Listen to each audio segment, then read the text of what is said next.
The topic of today, I'll try to pack these two very important and timely topics in the allotted time. It's a lot to talk about, so these are my disclosures. And just to start, why are we talking about radial? This is something that we know from our cardiology colleagues. A meta-analysis of over 7,000 patients. They have discovered that, they're doing it more and more because it basically saves life. There's some mortality benefit in STEMI with a radial approach compared to femoral approach. So the main answer is it's safer. In addition, it's also better tolerated by the patients, even though for an acute stroke patient, that would be less of an issue. In some cases, the access could be easier, for instance, in bovine arches or for the right vertebral artery. And then in certain patients, especially obese patients, and of course, the ones with a peripheral vascular disease with occlusion or stenosis of the femoral artery, access is the only option or a much easier option. But there are disadvantages, and to me, the main disadvantage in acute stroke particularly is the size limitation. And that's because for the ones who like to do aspiration, or the ones who like to use balloon guide catheters, we're sort of limited to a 6 French size, although some people go a bit higher. But aspiration catheters now are becoming larger and larger, and I think with that there's a higher success for thrombectomy, and the size limitation of 6 French, again, in some patients we can go a bit higher, but to me that's sort of the fundamental limitation of radial access in stroke. In addition, for the ones who are have not learned with or trained with radial access, there's a bit of a learning curve. It's slower until you become proficient, so that can delay reperfusion. If you are a believer of balloon guide catheter, which I personally am not a big believer, but for the ones who use it, that also is a limitation because of size. You can have severe spasm. That's another issue that can occur with radial access kinks, especially in the right internal carotid artery. Left vertebral artery access, it's not impossible, of course, but just like tortuous anatomy, it can be challenging. And so in general, when I do go radial first for stroke, I like to have a prior CTA and MRA, or MRA, and nowadays we increasingly go directly to angiography. And for the cases where we go directly to angiography, because we don't know what we're dealing with up front, again, there's a bit of an edge for the femoral approach. So I would say the ideal patient, if I were to have one, would be an obese patient in whom I already have a CTA. I know it's a bovine arch, no femoral pulses, and a distal occlusion. So not a proximal occlusion where it's more beneficial to have a large aspiration catheter, and a patient who perhaps is on anticoagulation or status post IV TPA, where hemostasis may be an issue. I just want to also remind everybody that we don't have 2 options. We actually have more. We have 3 options in those patients with tortuous anatomy, extreme tortuosity. We can also go directly transcervical. The key is to very rapidly identify who is a candidate for transcervical, so we don't waste time with other approaches. And that's kind of gonna be the what I have to say on the issue of access. We're moving on to where to stop, and of course, ideally, we should all have first pass. We know that the first pass effect is associated with better outcomes, and I want to remind everybody that first pass effect is not only a function of the device. There's a lot of patient related factors such as age, blood, such as what was found here in this case series of 800 patients recently published from France, where about 25% of the times the investigators were able to open up the vessel with a first pass. And among predictors, I would like to highlight aspects and of course, site of occlusion, less of a likelihood to open up the vessel first pass with a large vessel with a proximal occlusion. As far as choice of devices, in this particular case series, stent retriever and aspiration combination was found to have an edge in terms of getting first pass. So again, there's several publications that have shown that first pass effect is associated with better outcomes. In general, in the 60s and above percent versus patients who don't achieve reperfusion after the first pass. So we know the first pass is a good thing. And then what predicts first pass? So some of these studies have found that the use of a balloon guide catheter, MCA occlusion as opposed to ICA occlusion, and then very important, better collateral grades. Just like the case series that I showed before from France, where high aspect scores, which correlate to good collaterals, have found to be associated with a higher chance of first pass. So is higher number of passes a bad thing? Well, it's a bad thing compared to first pass. I think that's pretty clear. Certainly, once you go above the second pass, maybe there's some. It's not clear whether first or second pass are the same. Probably the best thing is first pass. But as we go down on the number of passes, this is and fortunately this becomes rarer and rarer that we need to resort to more than 2 passes. Most of the times, as it is the case here with these patients from Korea, most of the times we open up the vessel within a first or the second pass. But there's no question that as the number of passes goes up, the likelihood of a good outcome goes down. So yes, a number of passes is a bad thing relative to first pass. But the big question is,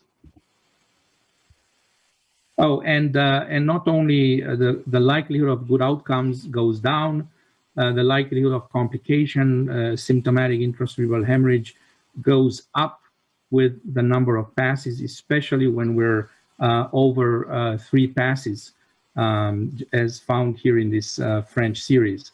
There is, again, sort of a collateral clot core interrelationship, non-IC occlusion, better collateral grades, and the characteristic of slow progressor, which correlates with good collaterals, presence of atrial fibrillation. These are predictors of lower number of passes.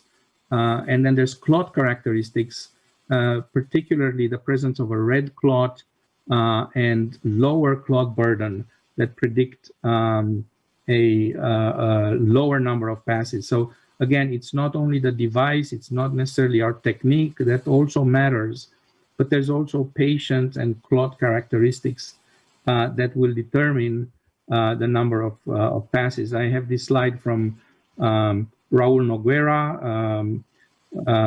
So this is courtesy of him. He actually has them from David Vail from Serenovus. Very nice illustration of a red RBC-rich clot, red blood cell clot, that gets very nicely removed with a stent reaver, as opposed to here a fibrin-rich clot, which is much more resistant to thrombectomy. And the other thing is that the more passes we undertake, the more compressed and fibrin-rich the clot becomes, and thus the more resistant to subsequent attempts at thrombectomy. So that's why when we go to more passes, what I do, and many do as well, I think it's a good idea to start giving IA vasodilators and GP2B3 inhibitors, because we are sort of causing endothelial denudation and vasospasm. So in summary, the more than 3 passes associated with higher compaction, which leads to higher friction, lower rates of successful reperfusion, lower rates of good outcome, and higher rates of parenchymal hematoma. But what happens if we actually stop? Is that what is worse, to stop or to keep going? So we know that once we're after that 3rd pass, our chances of a good outcome are lower, complication rate is higher, but should we stop? And the data that we have in that regard, this is data from Mark Rebo's group in Barcelona, again, showing that it is relatively rare nowadays that we need to go to more than 3 passes. But when we do, and we open up the vessel, the chance of good outcome is better than in patients who do not recanalize. Same finding from our group where I previously was in Pittsburgh at UPMC. If we made the group of patients in whom 4 or more passes were sort of the reference. Yes, patients who necessitated less than that passes, 2 to 3 passes, had higher rates of good outcomes compared to the reference. But the ones who did not reperfuse at all did much worse. And same thing was found in a paper that, again, courtesy of Raul and Mahmoud Mohammedan, who had shared this data with me. This is a paper that is in press. Patients, this is a propensity matched case analysis where patients who had 4 or 5 passes versus no recanalization, and even patients who had more than 5 passes, again, compared to no recanalization, once you reperfuse, your chances of doing better are higher than if you don't recanalize. So what should drive and how aggressive we should be? I think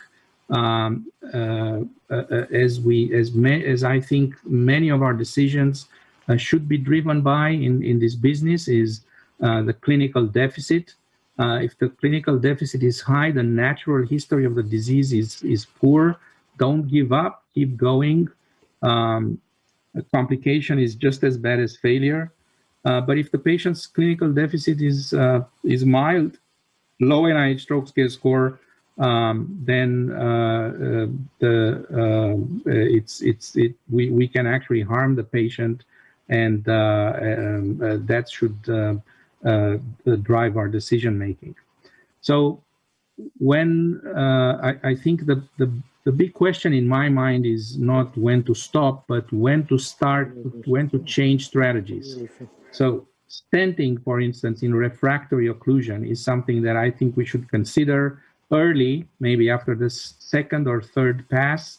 This is a case series from South Korea showing that patients in whom stenting was performed after failed thrombectomy, these patients did not as good as the ones who recanalized by mechanical thrombectomy, but again, did better than patients who were not stenting and did not reperfuse. This has been our experience as well. This is data that we published at UPMC. Again, when we resort to stenting, we sort of assume that we're dealing with intracranial disease, intracranial stenosis, but that's not always the case. In this case series, 60 patients. Again, this was sort of desperation. Most of these patients had failed mechanical thrombectomy, and we went ahead assuming that most of these lesions were intracranial stenosis. These were patients that we stented, and this was done with a reasonable safety profile and reasonable rates of good outcomes, especially considering that these were sort of the worst of the worst patients, the ones who did not recanalize. And I want to emphasize that we most of the times don't really know whether the underlying lesion is atherosclerotic or not. And sometimes we are fooled. Like in this case, this is a woman, 25 years old, NIH of 20, groin puncture 4 hours after last seen well. You can see a hyperdense sign here. Occlusion of the left M1. This is the baseline run here. M1 occlusion. First pass, no recanalization. And we kept going. 6 stent retriever passes and aspiration with an 072 Navion. And vessel has not recanalized despite all these efforts. Although you can see now there's kind of some contrast going through this occlusive lesion, which led us to believe that this is an intracranial stenosis. We used the balloon. And as usual, when we use a balloon, it's very common that the vessel shuts down again. So then sort of last resort, a stent, a balloon-mounted stent. This is what I like to use when I can get the stent up there, which now happens more and more. Post-stenting, the vessel is open. Patient's clinical exam improved. This is an MRI post-thrombectomy. And this is an angiogram at 6 months. Stent is nice and open. And actually, it turns out the patient had subacute bacterial endocarditis, which is very likely the cause of stroke. It was not an intracranial stenosis. It was probably a very reluctant, very resistant thrombus, probably fibrin-rich, resistant to thrombectomy. So to summarize, I think that based on the patient's clinical deficit, it makes sense to keep going. But at some point, I think more and more we should start thinking early, maybe after the second or third pass. If that fails, to switch gears early and consider stenting, which when we do it, it very rarely fails. Thank you very much.